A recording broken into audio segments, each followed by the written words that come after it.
Hi guys, how are you? I hope all of you are doing well.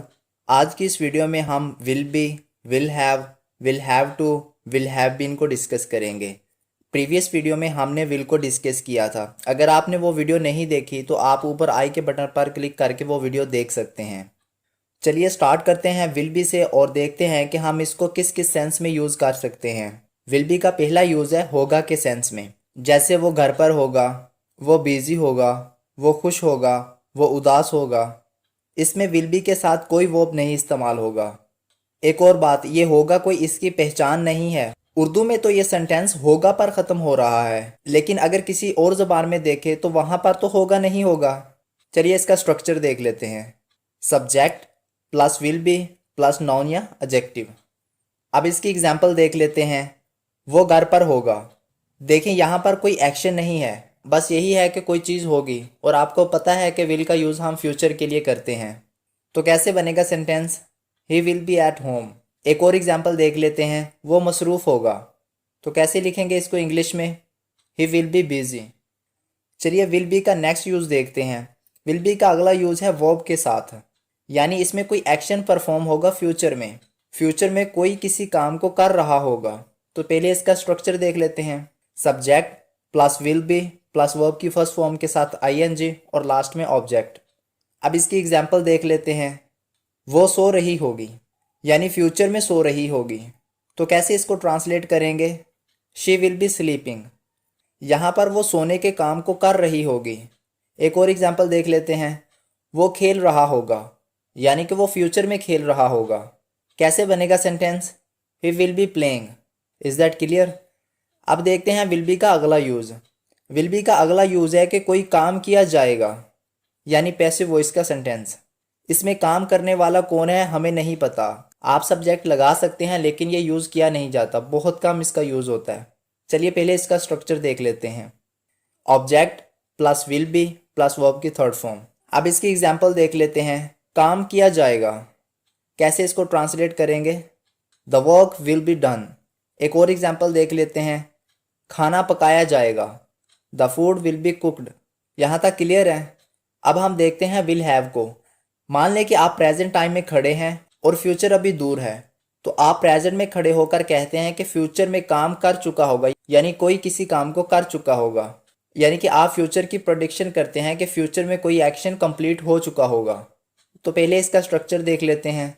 Subject plus will have plus verb की third form plus object.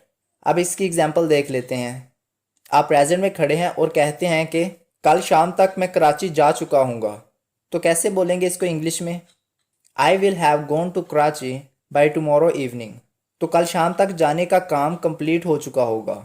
Bye का मतलब है कि उस evening तक। एक और एग्जांपल देख लेते हैं। जब तुम कल मेरे घर आओगे मैं खाना खा चुका हूँगा। तो मैं क्या कहना चाह रहा हूँ कि आने से पहले कोई काम हो चुका होगा फ्यूचर में। इसमें जो पहला सेंटेंस होगा वो प्रेजेंट इंडेफिनिट में बनाएंगे। चलिए इसको बनाते हैं। When you come to my home tomorrow I will have eaten food. I hope यहाँ तक क्लियर है। अब हम देखते हैं विल हैव बीन को।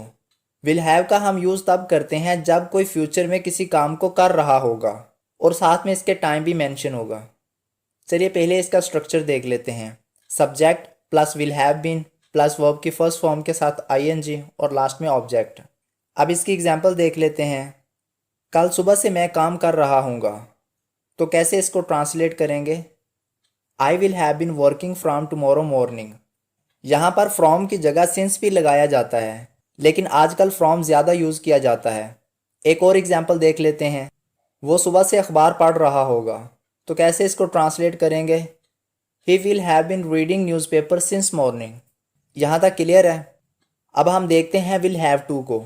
अगर हम किसी को विल हैव टू के साथ सेंटेंस बोलें तो इसका मतलब बनेगा कि तुमको ये काम करना ही होगा। मजबूरी सी हो जाती है, कंपल्जन है कि आपको ये काम करना पड़ेगा, यानी कि करना ही पड़ेगा, कोई ऑप्शन ही नहीं है आपके पास। उर्दू में इसका मतलब बनेगा कि कोई काम करना पड़ेगा या काम करना होगा। पहले स्ट्रक्चर देख लेते हैं। Subject plus will have two plus verb की फर्स्ट फॉर्म और लास्ट में ऑब्जेक्ट। चलिए इसकी एग्जांपल देख लेते हैं। तुम्हें इस काम को करना ही पड़ेगा या करना होगा। तो कैसे ट्रांसलेट करेंगे? You will have to do this work. एक और एग्जांपल देख लेते हैं। मुझे खाना पकाना पड़ेगा, यानी मेरे घर में कोई और नहीं है, तो ये मेरी मजबूरी है कि मुझे ही पकाना पड़ेगा। तो कैसे इसको ट्रांसलेट करेंगे? I will have to cook food. Will series complete हो चुकी है। इस वीडियो में जो हमने यूजेस पढ़े हैं, इनकी प्रैक्टिस के लिए हर एक टॉपिक की दो दो एग्जाम्पल्स कमेंट सेक्शन में लिखिएगा। आई होप ये वीडियो आपके लिए हेल्पफुल साबित हुई होगी। अगर ये वीडियो आपके लिए हेल्पफुल साबित हुई है तो वीडियो को लाइक और शेयर ज़रूर कर दें, और इसी तरह की नॉलेजेबल वीडियोस के लिए हमारे चैनल को सब्सक्राइब कर दें और साथ में बेल आइकन को भी प्रेस कर दें, ताकि हमारी हर नई आने वाली वीडियो आप तक आसानी के साथ पहुंच सके। मिलते हैं नेक्स्ट वीडियो में, तब तक अपना ख्याल रखिएगा। अल्लाह हाफिज़।